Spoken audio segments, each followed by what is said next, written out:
Good morning, everyone. I want to introduce Kevin and Evan from Blue Jay Media, and they're going to be videotaping today. So everyone who's registered will actually be emailed a link to the video. My name is Susan Greco, and this is Julie Dobies, and we are senior downsizing project managers, also known as your easy button to downsizing, as well as certified senior housing professionals, which gives us the skills to specialize in working with the unique needs of seniors. Total Senior Solutions is a system for working with seniors and their families as their lifestyle and housing needs change. It can be 12 to 18 months of preparation before moving, and we can guide you through the entire process. So, why are we here? Total Senior Solutions is to educate people about the legal, financial, housing, medical, and other general issues and topics of importance. We will not try to sell you anything. We challenge you to ask yourself, who will be tasked in making the decisions for you if you are no longer able to do so yourself? And will you agree with the decisions that they make? I am the moderator for the Total Senior Solutions series, and I'm excited that you are here today. We want to thank all of our educational partners that are in the back of the room, and if you have not met them yet, please take a moment at the end and find out what they do. A little bit of housekeeping before we start. The restrooms are through the doors straight back and on your left. And all right, we ask that you silence your phones. Okay. As you know, today's topic is the truth about how to pay for senior living. We will end at 11:30 sharp unless you run out of questions before that. Lastly, panelists and our educational partners will be hanging around at the tables in the back of the room to answer any questions you may have. So, let's get started. I have the privilege of introducing our panelists also, and I'm going to start with Ellen Perdicombe. She is a certified dementia practitioner. For the past 5 years, Ellen has owned and operated Senior Placement Navigators, a service of advocacy and navigation for seniors and their families.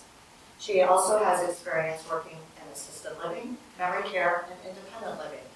Ellen serves on the advisory board of the Baltimore County Department of Aging with the Retired Senior Volunteer Program. She also volunteers with the Alzheimer's Association as a community educator. Ellen is a member of various senior living professional organizations, including the Maryland Gerontological Association. Sherry Over founded the Athena team with the goal of providing clients with the best options and strategies for safe money growth, lifetime income, tax-efficient retirement planning, and healthcare and long-term care strategies. She is a licensed financial fiduciary and a protection and distribution specialist. As a financial professional, she goes beyond the conventional role of advisor. She positions herself as a tenacious advocate, solutions provider, and a change champion for her clients to help further empower her clients, bringing peace of mind with their financial future. So, welcome panelists, and let's get started. The first question, what are the different senior lifestyle options, and who would they be appropriate for? Thank you, Julie. I'm Ellen, and I'll address that question. But before we go there, I'll just, in general, the reason that we're holding this particular topic today, and I find this so many times in my field, that's the big white elephant in the room, right? How are we going to pay for this? How's this going to work? How are we going to do this?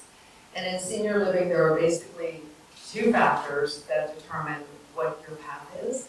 One is the financial, which we'll discuss today, and the other is what is your health situation? What are your care needs? Are you independent or not so independent? Because that's a factor. But the different types are, first of all, you can be independent, and a lot of people choose to age in place at home, and sometimes that works. There are modifications like stair lifts and people that put in handrails and change the lighting, get rid of scatter rugs, and there's lots of people that can help with that. And a lot of people prefer that. It can work if there's good family support, but sometimes if there's not and the person is not safe to drive, that could be an issue. The other issue with that is there's a lot of isolation and loneliness, and that's a topic that's not often discussed. And a lot of seniors don't want to leave their house because of the unknown. They know what they have, but they don't really know what else that is, so it's easier to say no. But the isolation and loneliness is a very real thing. So there's independent living that are communities and apartments and different situations like that.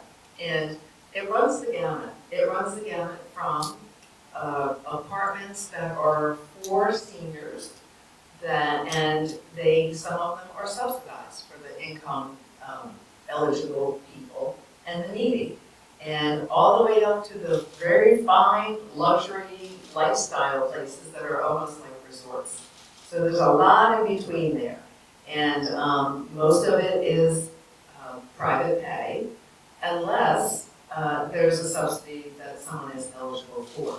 So independent living means that you pretty much are independent. You have your apartment, your living space, and you can manage your what is called activities of daily living. That's an acronym in this field. They're called ADLs, and they are eating, toileting, rooming, dressing, mobility and transferring, and also usually included is medication management. So if someone can do all those effectively, safely, that's kind of a benchmark for independent living. And so there's a lot there. And if people are independent, that could be a great solution. Within independent living, besides the apartment style, there are also continuing care retirement communities, which are also known as CCRC, that's an acronym, or life plan communities. And that is a very different concept. That's a concept where you, a person, you have to meet eligibility and financial and health requirements, but you choose to move into a place and there is continuum of care. And we'll talk more about that with the piece about the financing and how to pay for it. Another type of senior living is assisted living.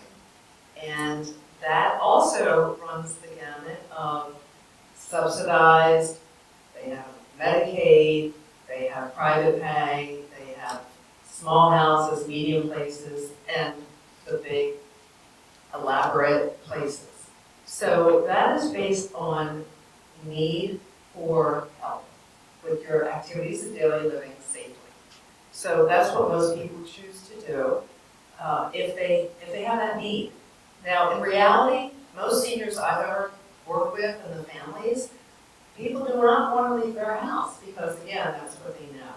And there's a lot of concern and a lot of fear. Also because before 40 or 50 years ago, there was not assisted living. There was just, you stay at home, you have 3 generations of women in one house, your cousin's down the street, your sister's over there, people didn't move across the country at the drop of a hat, and there was family support. And there really wasn't assisted living, it did not exist. So the options were hospital, nursing home. And nursing home is really the last resort. So a lot of people aren't familiar with assisted living and what it could be like. In addition to all the things that it provides, which is, it's like communal living. You're living in a place where you have your meals communally, your laundry's done for you, they'll make your bed for you. There's activities a lot of times, and some places have transportation provided. But again, it runs the gamut. But it's for people who need help with activities of daily living. Now, I've seen some people who live there just because you get the free meals. Those are usually bachelor gentlemen. That's what I've noticed. But that'll work. And so assisted living is not a medical model, it's called a social model. However, it is mandated by the state of Maryland, the Office of Health Care Quality, through the Department of Health. So there are regulations and there are standards, and there are requirements. So all that has to be navigated, and that usually happens when someone is deemed that it's not safe, right? Someone's coming out of the hospital, someone has an incident, a fall, and it's determined by usually the family that they're not really feeling comfortable that this person is safe anymore. And so there's a whole lot of options there as well. Again, determined by finance, determined by health, because there are limitations as well. For those who go beyond and their health needs are greater than what assisted living can provide, because remember, it's a social model, not a medical model. So there's skilled nursing. And that's the same as a nursing home. And that is really the highest level of care. A person would go to skilled nursing if they medically qualify. So dementia is a qualification, but if you have dementia, you don't have to go to skilled nursing, you can go to assisted living. But the skilled needs are things like continuous IV, ventilator, feeding tubes, things that you really need nurses and other qualified personnel beyond the activities of daily living. And so we'll talk more about that and how that gets paid for, all of this. And Sherry's going to start with that because a lot of it is private pay. So Sherry? Well, I wanted to say the bachelor idea of the men being in the food is a little surprising, not because of the meals being prepared, but statistically, and I'm a statistics girl, so I'm going to rattle some statistics right now. 4 out of 5 women will, if they're married, will die single. 4 out of 5 men will die married. Typically, a woman will need an additional $200,000 to support their health care, long-term care in their lifetime. Oftentimes, what's overlooked is that big component, because I can tell you, I've seen it. I have the software to run the analysis, how quickly a long-term care event can bankrupt your savings. And being proactive on the front end is very, very important. And what I mean by long-term care and what deems long-term care, Ellen's mentioned this as well, is it in the financial world is not doing where that is a trigger for payout of any sort of long-term care component, is not being able to do 2 of your 6 daily functions. So once that occurs, then you have the ability to turn on something that's going to provide you long-term care coverage. So women, there are a lot of women here in the room, these are important topics to listen, because ultimately, and I think when I meet with clients, and long-term care, healthcare is really an overlooked area. And the reason is because they just don't expect, you think family's gonna be there. Ellen spoke on that, right? We're accustomed to families coming together and saying, I took care of my grandma, my mom took care of this, and it goes on. It really doesn't function that way in today's society. It's not the way it used to be. There are a lot of people that are both parents are working, or their child and their in-law is working, and the limitations are really there for care. Ultimately, what we all want, no doubt, is control of your care. Ellen just talked about all of these different options, but how do we gain control of that care? And one of the ways is not waiting until a crisis to prepare for it. Because all of us want to feel like we still maintain that level of independence. We're in a much better position to say, I want to age in place and this is how I'm going to accomplish that. Or I want to go for the social aspect because I'm a widow now and I need that social interaction for my mental health and stability. So control of your care, maintaining that independence. I can't say enough about how important that is. Even before the need arises, we want to maintain our independence. Protect your family. I will tell you that both of my parents died at a young age due to accidents, so I never had to deal with long-term care with my parents specifically. However, my in-laws did need long-term care. They aged in place at home. And my mother-in-law suffered from Alzheimer's for 19 years. And can you even imagine the strain on the family? There were 4 children, and all of the 4 children had 3 to 4 children, so there was a large family dynamic there that set up this continuous rotation of a schedule. You were no longer the one that cared for the parent, but you were the care provider, and I will tell you it's a very different dynamic. Not to mention the financial burden that it puts on the family, how they're going to pay for it, how can we have some help come into the home, how are we going to modify our home to make it user-friendly for the aging. Ellen spoke a little bit about that. Scatter rugs, maybe there's a chairlift needed, all of those things.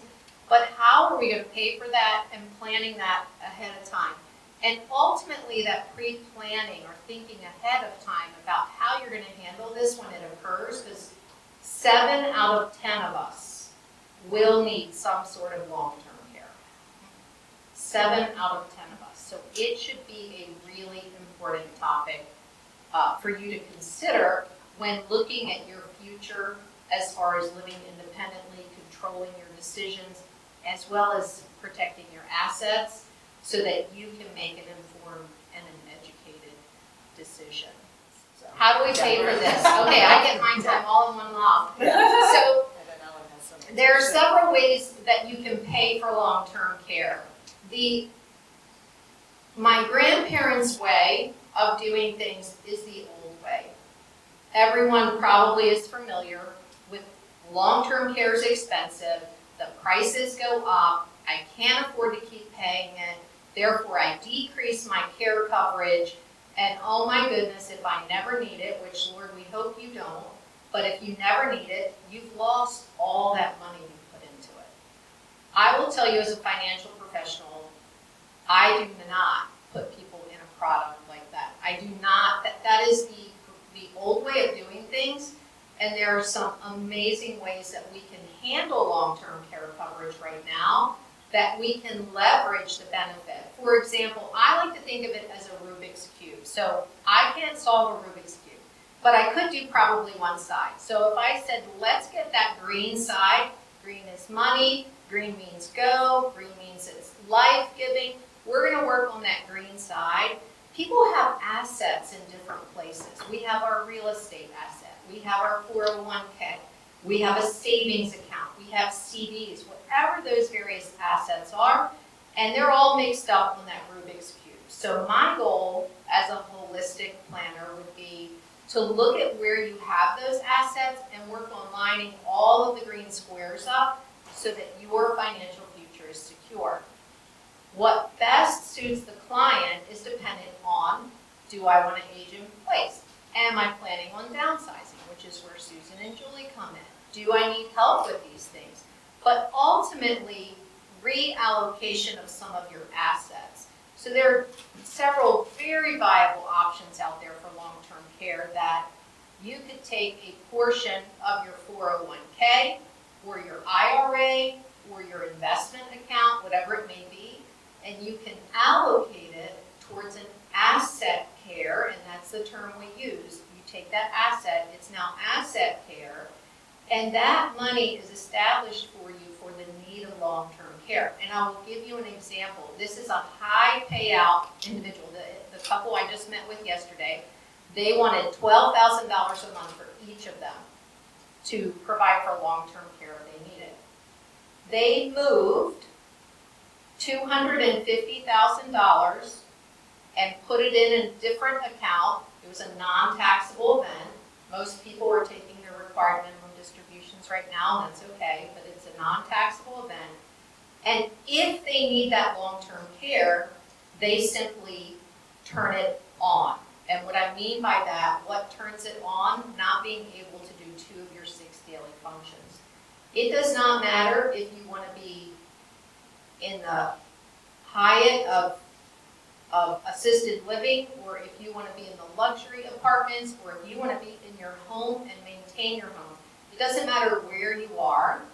you receive funds in that payout. So the example I gave of my clients yesterday, if she needs long-term care and she can't do 2 of her 6 daily activities, they turn on her long-term care product, and she now gets $12,000 a month tax-free for the rest of her life. Now, you can limit it to 4 years if you want. She wanted it forever because they have longevity in their family.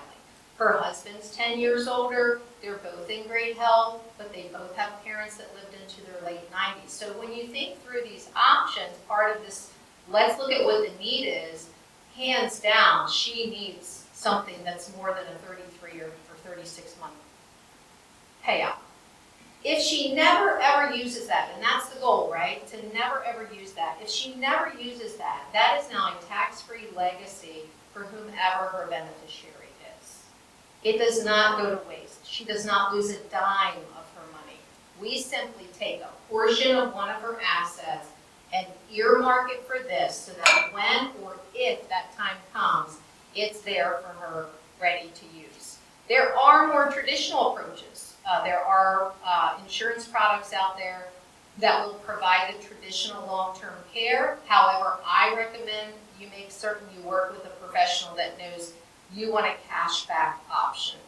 What does a cashback option mean? That means that if you don't use it, and you're one of the 3 out of 10 that never uses it, you can then get your cash back to your legacy that you have that for them.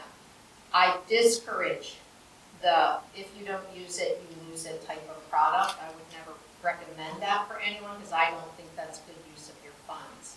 The other thing I want to mention, and Ellen kind of talked about the aging in place, here's the beauty of a product like that, an asset class that can cover your long-term care at home, at the resort, across the pond, wherever you may be. Not only will it cover that, but for example, if you need a chairlift, which my mother-in-law and father-in-law needed, they needed that chairlift to go up to the 2nd floor because they did not want to downsize, they did not want to move, and they had no room on the 1st floor for their bedrooms. There were a lot of modifications that needed to be made within the bathroom and the stair chairlift. Those were the biggest things.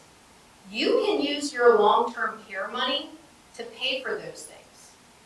It's not that they have to be used for an assisted living or advanced care, whatever it may be. You can use that freely however you choose to use it.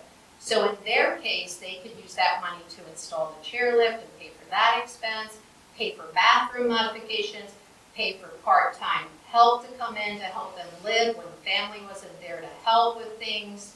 So there are a lot of variables and things that people can choose from that should certainly be considered for a long-term care option that will not bankrupt you. They will not be money that's thrown away. It's almost like you're penalized for being healthy, right? If you don't use it, you lose it. So I don't like that plan, first of all. But really just looking out for your family in the long term and maintaining your independence to the best of your ability. I'm a little confused. Yeah. You're kind of talking about life insurance plan? Yeah, well, I understand what you're saying. There are a couple options that are out there. Long-term care insurance is one of them. Any sort of long-term care has an insurance component to it. And oftentimes, qualifications, you have to qualify or have underwriting.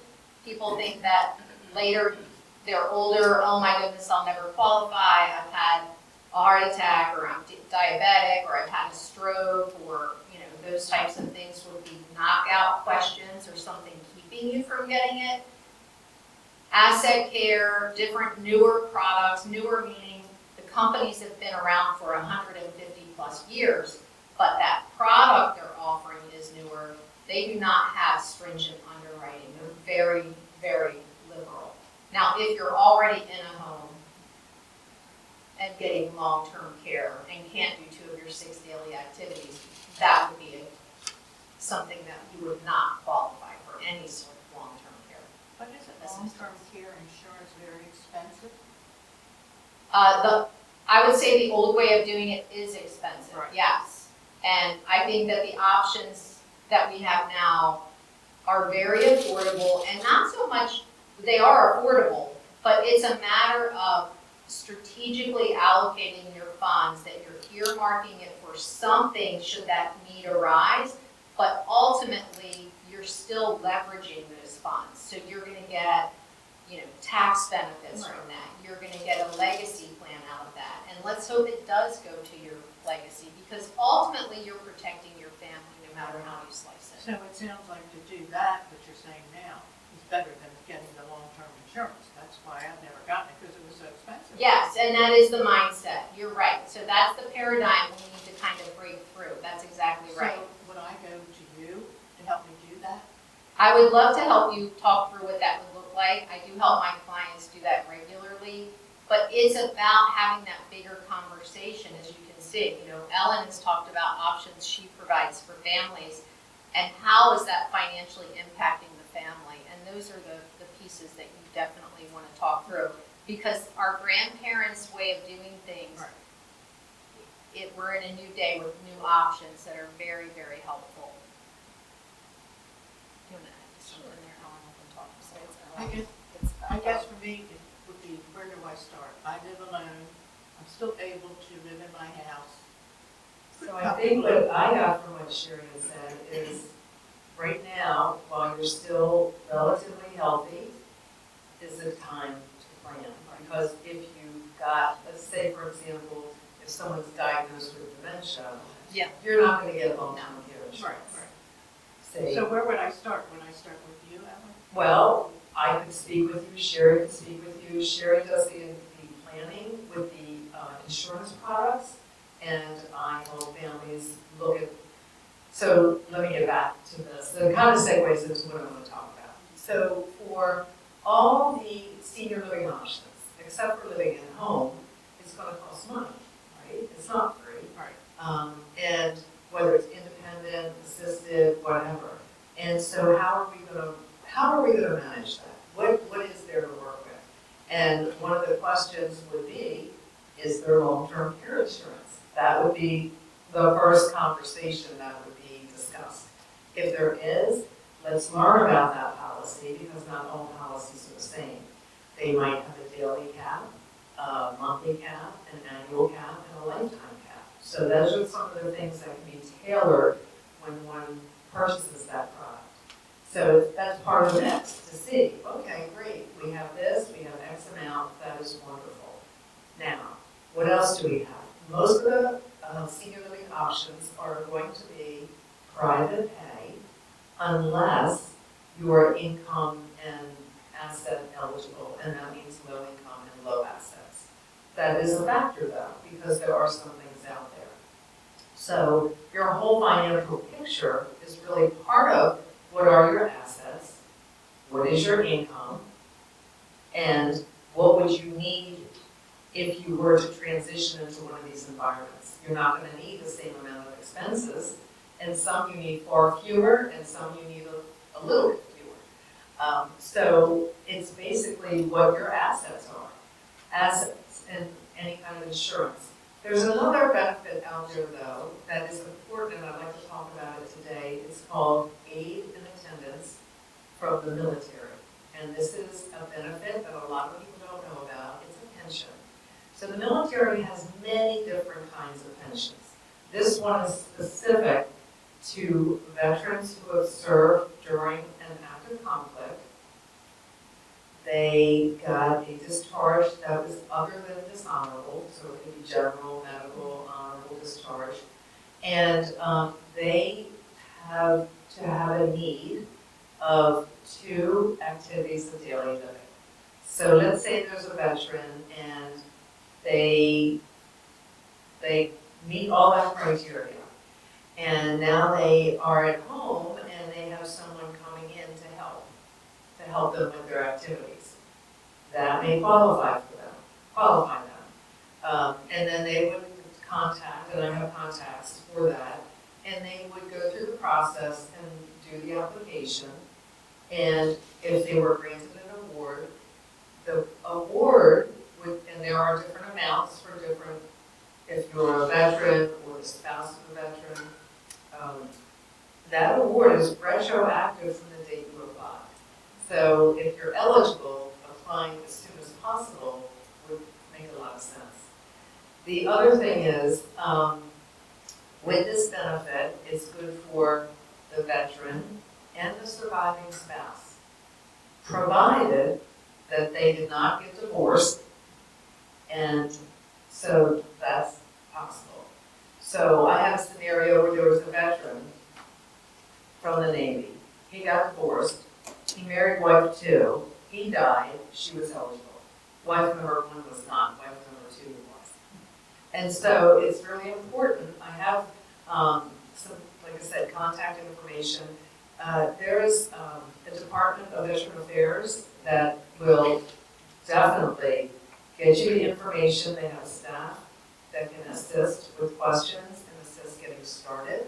What a person would need is the military discharge papers, which is called a DD-214, and they get you started. And there are other people, and there's no charge for that. There are other people out there who are accredited agents who do charge for that. So the technicality is they're not allowed to charge for helping with the application, but they charge. They might say they're consultants or something. However, remember, that money is dictated by when you apply. So if you have a long, laborious application and you call somebody even if you had to pay, that's when the retroactive payment starts. So I can talk more about that later.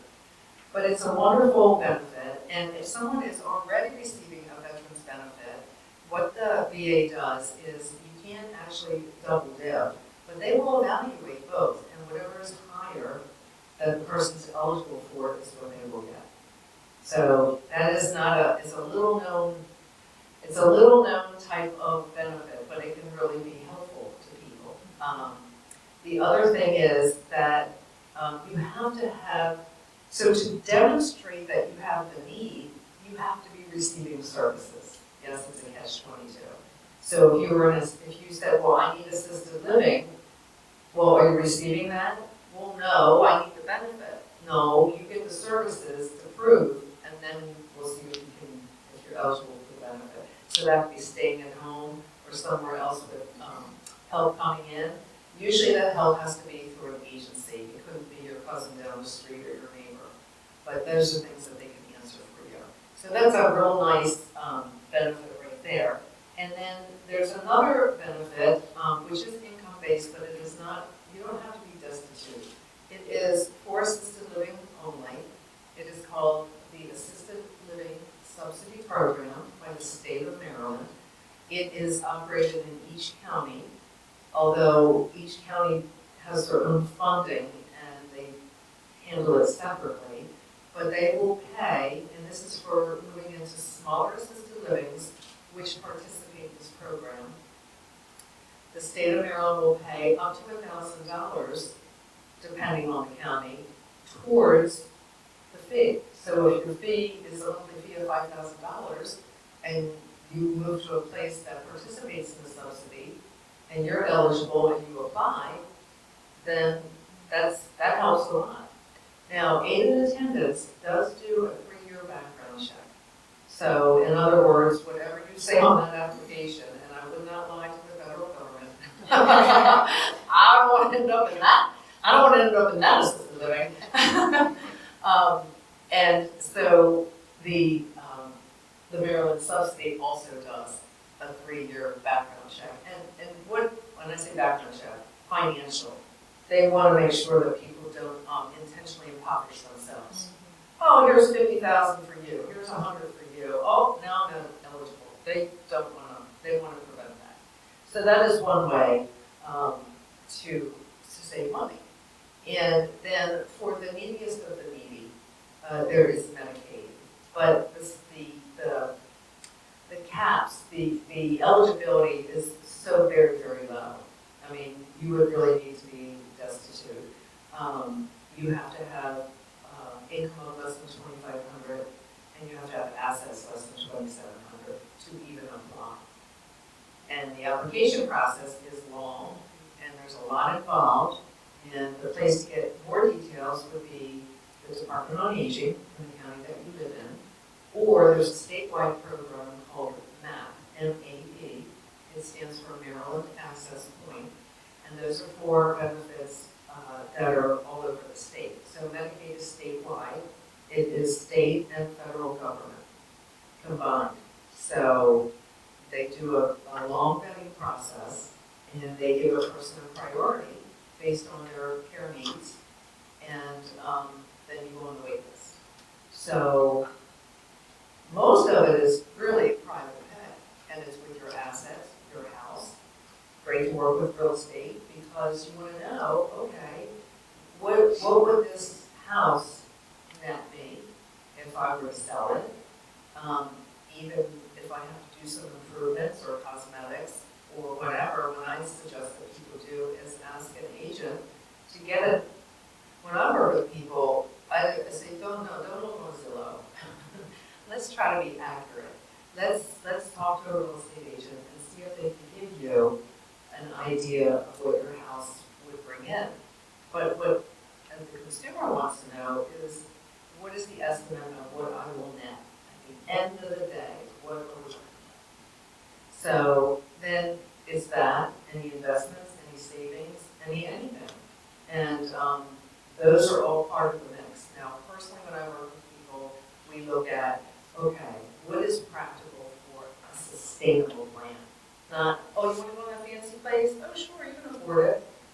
I heard a horror story once that someone told me that one of these marketing reps said, oh, well, the average in assisted living nationwide is 3 years. So, you can afford us. Well, guess what? The person 3 years later, now what? I spent all my money on this high-rise luxury place, and now what?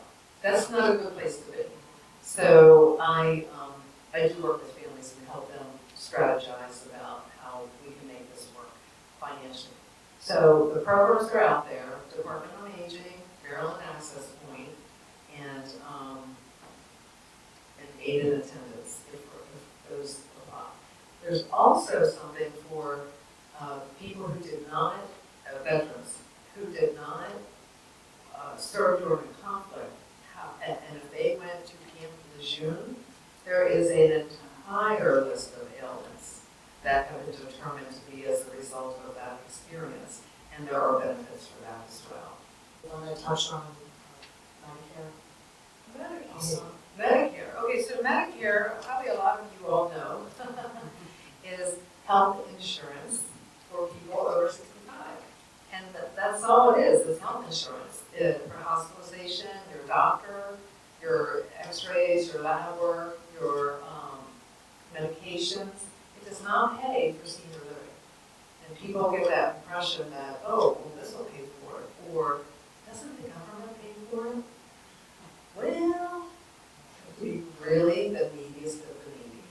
So it's just something to know, to be aware of. I just am working with someone right now whose mother was in a very expensive place, and she's doing okay, and he realized that he has about money for 10 more months at this place.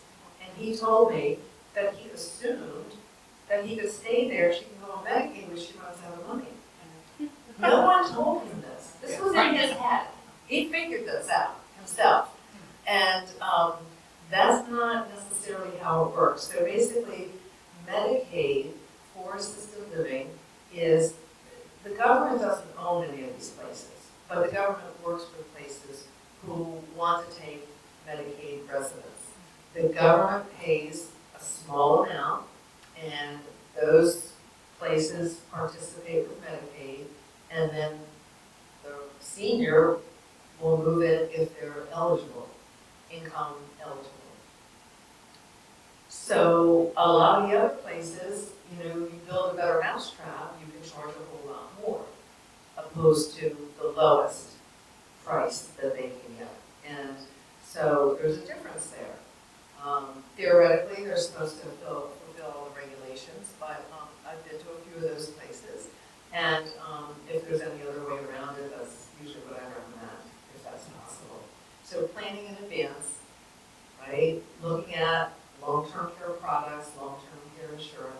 want to touch on one more thing and just to clarify. So when people use the word long-term care, that could mean assisted living, it could mean skilled nursing, and it gets very confusing. So for that reason, because assisted living is a different model completely, different needs, different regulations, I will clarify, are we talking about assisted living or are we talking about skilled nursing? So, and with skilled nursing, when people are medically, it's necessary to get that kind of care, that skilled care, it's the most expensive. So typically what will happen is that people will pay until they can no longer pay. And when you can no longer pay, most, not all, but most skilled nursing facilities will transition a person over to Medicaid. So you will get the same care. Now, the trick is, I don't know how much money you have to go in with private pay to transition onto Medicaid, but the social workers at various places would be the point people there. So, I'm open for questions, and I'm sure Sherry is too.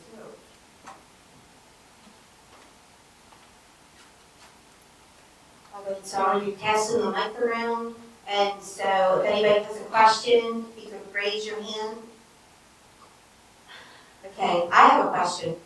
So that is, when you were speaking on, Sherry, when you were talking about the beneficial, like the beneficiary, so if somebody had a policy and they passed, and let's just say I was the beneficiary of that policy, instead of me taking the cash, would I be able to then take or would that be cash? Or would I then have it where I could then have it for long-term for me, so when I would need it? Yeah, that's a good question. It's non-transferable. So what that means is if I had a long-term care product and Susan was my beneficiary and I passed, that money is paid out to Susan. It is a non-taxable event. That money is not taxed because it's a type of life insurance, and that falls into the non-taxable bucket. And here's the other thing, Susan. If I were older than you, my costs for that product are going to be higher. So if you're younger than me and I pass on that money to my beneficiary, my recommendation is to have a conversation with them prior to your demise and say, this money's coming to you, and what I would recommend is that at a younger age, you put this product in place so that you can put it there for the long plan. A, if I need it, and B, is a legacy plan. So no, it's not transferable to you. You would have to qualify on your own, but you could use those funds to fund it for yourself. Okay, great. Anybody have any questions? Sherry, this one's for you. You had talked about long-term care, and there was something I think you said was asset care products. Again, it's an insurance product. And I'm thinking of my husband, he has dementia, 100% independent with his ADL. What would a product like that look like other than that traditional long-term care insurance that you don't have and you can do it for various reasons? What would another product look like, and would he be eligible given that he's been diagnosed with dementia? Unfortunately, with the diagnosis of dementia, Alzheimer's, it's pretty much a knockout type question. There is a product that I can represent and do represent that is very, very liberal. I will confirm, I just met with my rep yesterday, as a matter of fact. I will question that in particular, but I think there were only 4 knockout questions. So I think, and that's what we refer to them as, knockout questions. Like you're not, it sounds terrible, but really don't even apply because it's not going to work. I will ask and get clarification on that and reach back out to you, but I'm most certain that diagnosis, even though he's living independently, would be a knockout. But I'll confirm that with you. So what options would be available for someone in this particular case, our particular case, to have money set aside for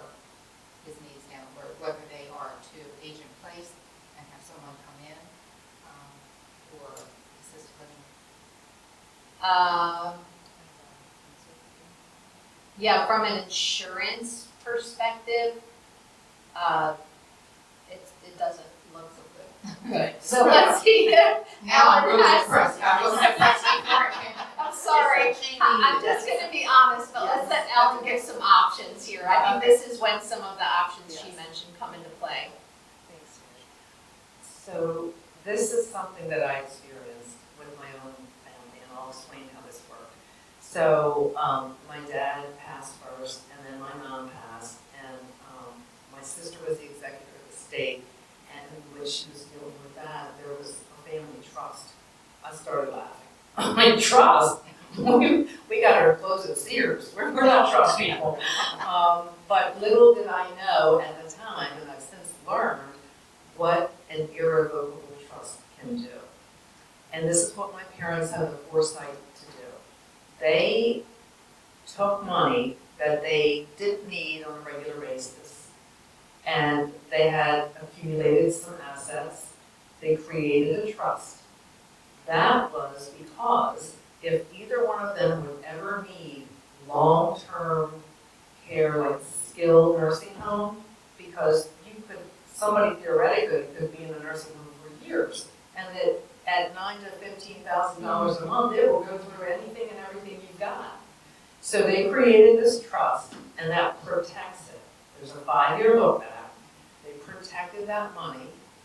They passed. They didn't need a skilled nursing, but if they had, and everything outside the trust was used, they would then go on Medicaid, and the money in that trust is protected for their heirs. So when they passed, my sister and I inherited money that they had protected just in case.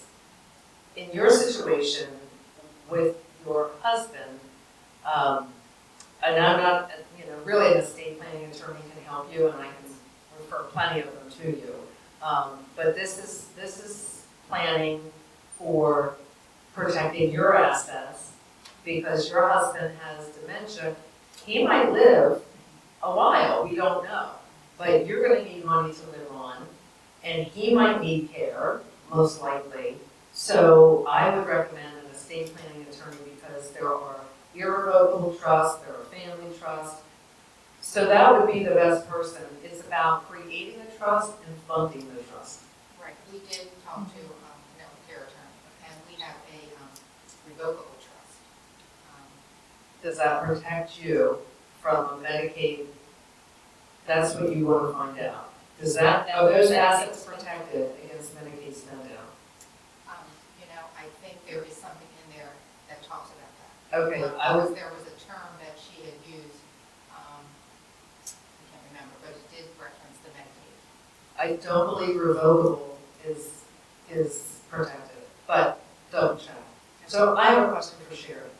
I've been told that one of the best times to buy long-term care insurance, because if you bought it when you're 20, you're going to be paying all these years. But if you wait till you're 60 or 70, it might be too late, because if you have a diagnosis. What I've been told, and this is what I'm going to ask you if this is correct, is that typically middle age is an ideal time, 40s, 50s. Yep, no, that's true. It's very true, because here's the reality. A lot of the products that I put my clients in are never increase in their cost, and they never decrease in their coverage. And that's really important to know.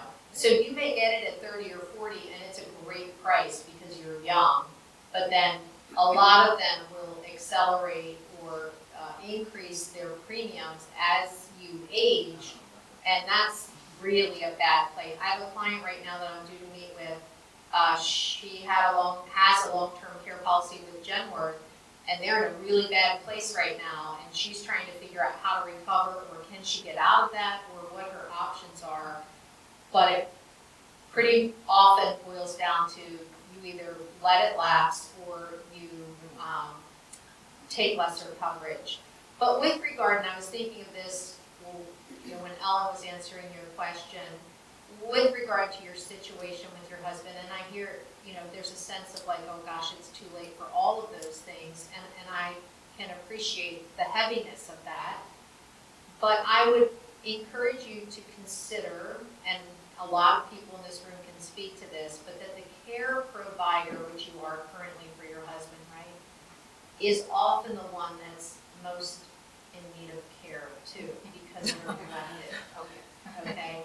You're a female, it's likely that you will outlive your husband, and who will care for you?